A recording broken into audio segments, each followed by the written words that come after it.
guys, it's 4th of July. So happy Independence Day if you're American.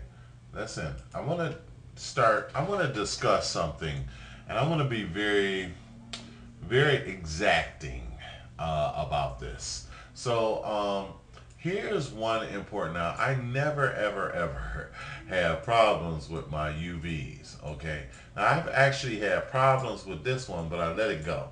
There's a little bit of ripping and tearing here. I was like, oh, there's some parts on the hand here. Get rid of it. Some parts on the hands where I've had a little bit of mix up, a little tearing and stuff like that. And I was like, well, how did I have that? How did that happen? Because it was actually happening in ZBrush. When I did this, I just did it so fast. I got a little sloppy with it. Okay, UVs. I used to hate when people say UVs are a bit of an art form, but they really are. They're almost exactly like modeling, so if you don't learn how to use UVs, if you don't know that kind of stuff, you're going to have problems with it. Okay, and if you think you can just push a button and that's going to make it better, or it's a better thing, I'm sorry, it's not, because it's machine code. Now, that's not the same as unwrap. Unwrap, where you just cut a line and it pelts and unwraps the whole thing. That's a beautiful technology. And another question for you: if you have a tool like that I get that that is a free available tool that is on, that I don't have to learn a whole big new interface, please suggest one to me, because I would like a pelter. I don't think that they have that in Maya. So, but my point was with this is that I've had a problem, and I've never have a problem. And the problem is this: you can't have any overlapping or anything like that. Your UVs are everything. That the only reason why I learned Maya, and the first and exact only reason, was UVs. I just needed a UV editor, and I tried Wings 3D. The problem is I didn't understand the technology. I didn't understand UVs. And there's a lot of technology about this 3D graphics and stuff. I'm self-taught, and I just don't know certain things. Like, I didn't know what a normal map was. This is a normal map, okay? And that's what makes my moon looks good. It's a normal map, and there's ambient occlusion maps and stuff like that. I didn't know what those things were, so I had to learn them. Okay, so if you need to learn UVs, the way I learned it is through the Sean Mills UVs for Nomenology. Okay, I think it's called Nomen. Yeah. So I think it's pronounced, even though it's G. So if you want to learn that, but so one problem. So I pretty much can handle my UVs, and I don't have a problem with it, except for this one time I had UV problems, and that was because I was sloppy with it. And so let me show you this error correction thing that they have. Here, you see these colors? That means overlap. Whenever you have any kind of overlap, now inside the toe is okay because you're not going to see it. But I didn't check closely enough. And right where I have the problem is I have overlapping UVs right at the hand. Otherwise, you will never, ever, ever, ever, ever, ever have a problem with UVs and UV layouts. It's the better way to go. See here? I had the problem right here, and I had the problem right here. You know, and so so that is the case. Okay, so in order to, and so here's here. So I was wondering, like, wow, I'm getting this weird tearing on some of my renders in Electric Image. Why was that happening? And actually you get them in ZBrush. You get it in ZBrush, and this was probably an early version of it because I think I corrected those. But you'll get problems like that if you don't do it correctly.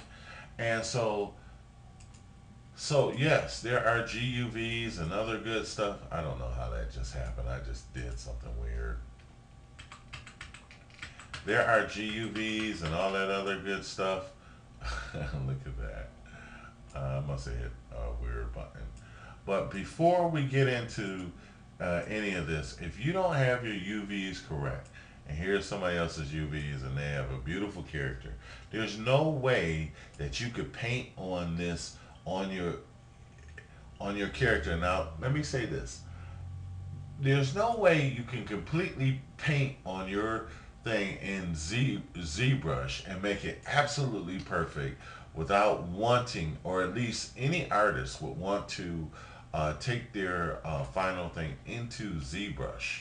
You're gonna want to take it. I'm sorry, into uh, Photoshop and do some editing.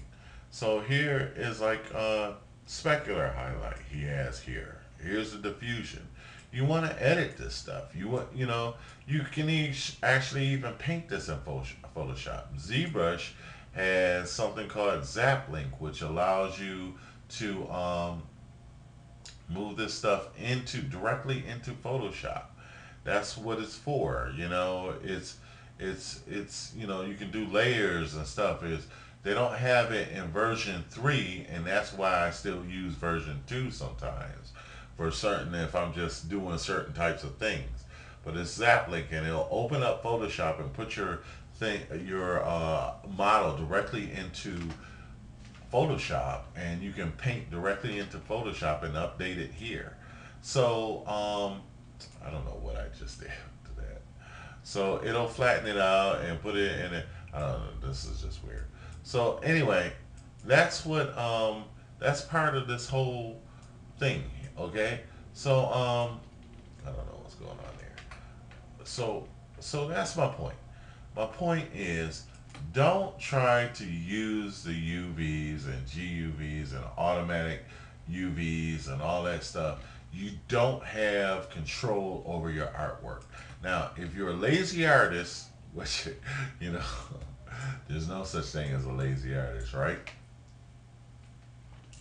But if you just don't care about your work enough to learn how to use UVs, learn how to create UV layouts, or if you just don't have the time, then hire somebody else to do it. Or they have tools now that are so fast and doing this. It's just incredible. I don't even use those because I still like a lot of control over my UVs.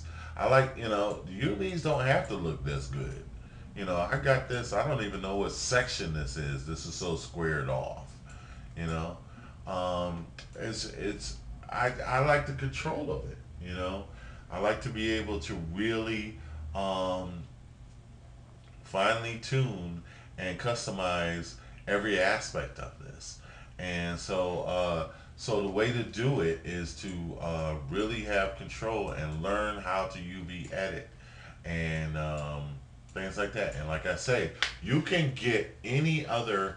You don't actually have to know how to use all that. You don't have to use Maya to do that. You can use any UV tool that'll show you how. The nice thing about the Maya and the Shawn Mills is it's all about workflow. So it's always all about workflow. So I had this discussion years ago, and it caused a lot of arguments and stuff like that. But this stuff still rings true. If you know, it's called art and science. It's an art and it's a science to it. If you want to neglect the science of it, and really the science of it is very simple concept. The core concept of it, it's very simple. You're just laying the stuff out flat, and you're just making sure that all the scenes match up and stuff like that. If you want to learn more about it, you can pay me for a special tutorial, you know. But some of the stuff I can't, this stuff took me years to learn. And for the growth of Electric Image, the program I use that makes money for me, you know, uh, you know, it's worth it for so share your information, show your work more, and have an open mind and don't have a bad attitude about this stuff. And be humble about it. And it's only when you're too smart to learn or it's too smart to take criticism that this stuff becomes annoying to you. But anyway, I'm not gonna go there because you know egos, artists, and all that stuff. Whatever. But anyhow,